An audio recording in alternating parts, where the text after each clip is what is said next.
እንዴት ዋላችሁ? ሰላም ናችሁ ወይ? መጽሐፍ ቅዱስ ላይ ብዙ ከሚገርሙኝና ብዙ ከሚያስተምሩኝ ሰዎች መካከል አንዱ ዘኬዎስ ነው። ዘኬዎስ እንደምታውቁት የቀራጮች አለቃ ነው። ባለጸጋ ሰው ነው። ሀብታም ሰው ነው። በክርስቶስ የማያምን በብሉይ ኪዳን ላይ ደግሞ እንዲሁም ደግሞ በአዲስ ኪዳን በአጠቃላይ በአይሁድ ውስጥ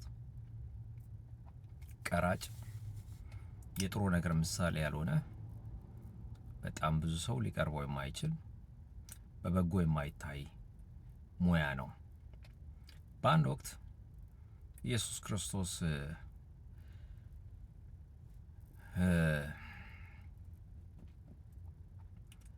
ዘኬዎስ በሚኖርበት ከተማ እንደሚያልፍ ዘኬዎስ ሰማ። ይህ የሰማው ዘኬዎስ ኢየሱስ ክርስቶስን የሚያቅሰው የእርሱ ተከታይ አልነበረም። ኢየሱስን ለማየት ፈለገና በጣም ከነ ጉድለቱ ከነ ጥሩ ባልሆነ ባህሪው ጥሩ ባልተሰጠው ስም ኢየሱስን ማየት ፈለገ። ስለ ኢየሱስ ሲወራ ስለነበረ ሊዮ ብሎ ወጣ። በጣም አጭር ነበረ። የሚያይበት አጋጣሚ ስለማይመች ኢየሱስን ለማየት ሮጦ ሄደና በአንድ ሾላ ዛፍ ላይ ወጣ። ከዛ በኋላ ኢየሱስን ከሩቅ አየው። በጣም ይገረመኝ፣ ዘኬዎስ ለምንድን ነው ኢየሱስን ያን ያክል የፈለገው? ዘኬዎስ ገንዘብ አለው፣ የሚፈልገው ነገር አለው፣ ባለጸጋ ነው፣ ቀራጭ ነው። ግን አንድ የነፍስ ነገር ጎሎበታል።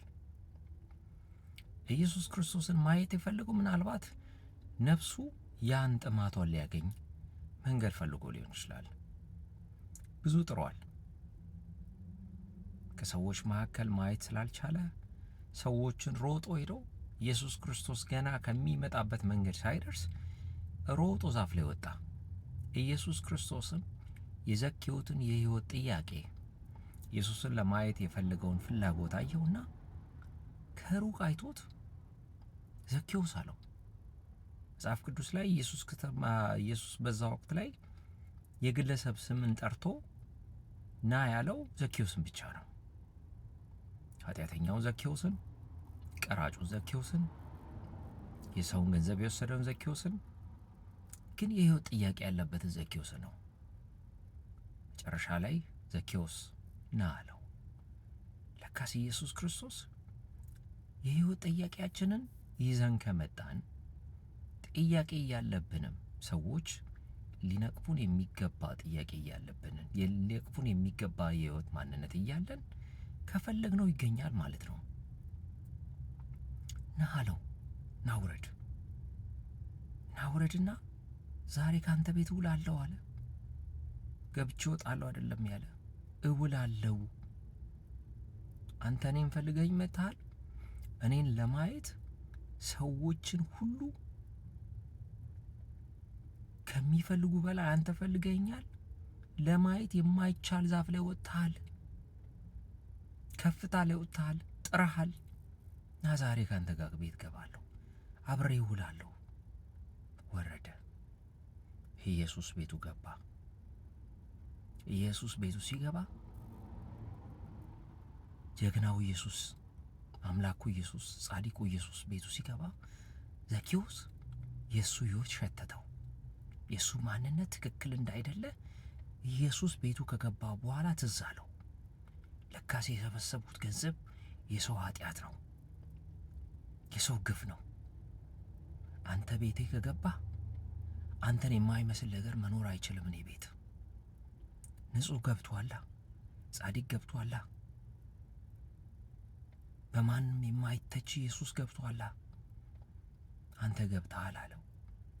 አንተ ከገባ እኔ ቤት አንተን የማይመስል ነገር ሊኖር አይገባም። እንዲህ ብሎም ተናገረ።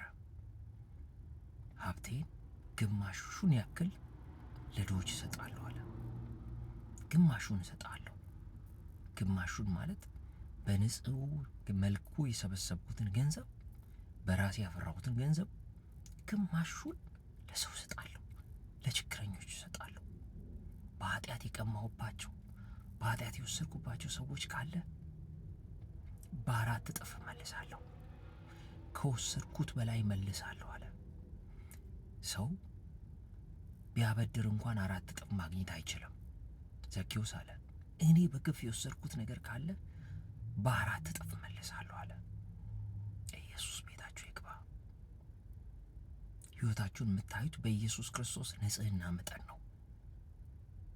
ኢየሱስ ሲገባ ሁሉም ነገር ይቆሽሽባችኋል። እንደሱ ንጹሕ ሊሆን አይችሉም። እግዚአብሔር ሆይ እኔ የምፈልገው አንተ ቤቴ ግባ፣ ሕይወቴ ውስጥ ግባ፣ ሕይወቴ ውስጥ ግባ።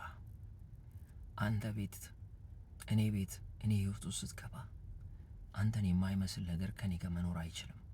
ያን ነው ያቆማል። ያኔ ከቤቴ ይወጣል፣ ከሕይወቴ ይወጣል። እንዲህ በሉት፣ ኢየሱስ አንተን አግባ፣ አንተ ወደ ቤቴ ግባ፣ ወደ ኃጢአተኛው ማንነቴ ግባና አንተን የማይመስል ነገር ከኔ ጋር አብሮ መኖር አይችልም። አንተ ማትወደው ነገር ከኔ ጋር መዝለቅ አይችልም። ናና አንጻኝ። አንተ ስትገባ ነው ነገር ሁሉ ክፎች የሚወጡ። አንተ ስትገባ ነው አንተ ማትከብርበት፣ አንተ ያዘንክበት፣ አንተ ማትደስትበት ነገር ከኔ ሕይወት የሚወጣ። ና በሉት ኢየሱስን። ይምጣ ብቻ እርሱ ብቻ ይምጣ። እርሱ ብቻ ወደ ሕይወታችሁ ይምጣ። እርሱ ብቻ ወደ ነፍሳችሁ ይምጣ። እርሱ ብቻ ወደ ትዳራችሁ ይምጣ። እርሱ ብቻ ወደ ማንነታችሁ ይምጣ። እመኑኝ።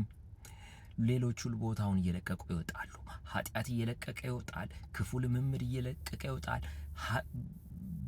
እግዚአብሔር የማይከብርበት ነገር ከሕይወታችሁ እየለቀቀ ይወጣል። ምክንያቱም ሁለት ንጉሥ በአንድ ቤት ስለማይኖር የኃጢአት ንግስናና የጽድቅ ንጉሥ የሰማይና የምድር ፈጣሪ ኢየሱስ ባለበት ኃጢአት አብሮ ስለማይኖር፣ በሽታ ስለማይኖር፣ ክፋት ስለማይኖር፣ እግዚአብሔርን የማይመስል ዝሙት ስለማይኖር ያኔ ይወጣል።